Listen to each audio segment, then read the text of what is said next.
លួចមួយប៉ុន្តែថ្ងៃក្រោយត្រូវសងគេ100 1000ណាហើយបាបកម្មវាអត់ចេះភ្លេចម្ចាស់ទេម្ចាស់ចូលរួមក្តាមក៏វាតាមដែរយល់ទេចឹងយល់ទេយល់ចឹងបានពេលធ្វើល្អធ្វើអាក្រក់មនុស្សសប្បាយចិត្តណាអូអញសប្បាយលួចគេបានប៉ុន្តែអត់ដឹងថារបស់នឹងវាមានកម្មពីថ្ងៃក្រោយថ្ងៃមុខជាតិក្រោយជាតិមុខហើយអញមិនក៏បាក់ជាងគេម៉ែជីវិតអញមិនក៏គ្រោះថ្នាក់គេកម្មក្រះខ្មែរយើងហ្នឹងទាំងអស់គ្នាណាឡើងហើយបាក់ម៉ូតូប្រងកូនឈឺផងប្តីលែងផងឧទាហរណ៍អញ្ចឹ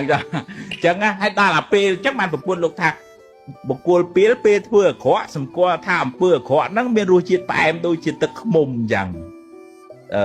លួចគេបានធ្វើអាក្រក់ទៅជេរគេអីជឿឈ្នះគេដូចថាអស់ចាណាប៉ុន្តែពេលបាបកម្មឲ្យផលទើបបុគ្គលនឹងដឹងថាអូគិតទៅណាបាបនឹងនាំទុកមកឲ្យណាដឹងអញ្ចឹងអញអត់ធ្វើទេណាប៉ុន្តែធ្វើឲ្យនៅហើយអញ្ចឹងបានព្រះអង្គឲ្យយើងស្ដាយទុកជាមុនណាកុំស្ដាយក្រោយអីយល់ទេទាំងអស់គ្នាថាកុំអាហ្នឹងអញអត់ធ្វើអត់ត្រូវធ្វើទៅវាមានកម្មពីអនុមោទនី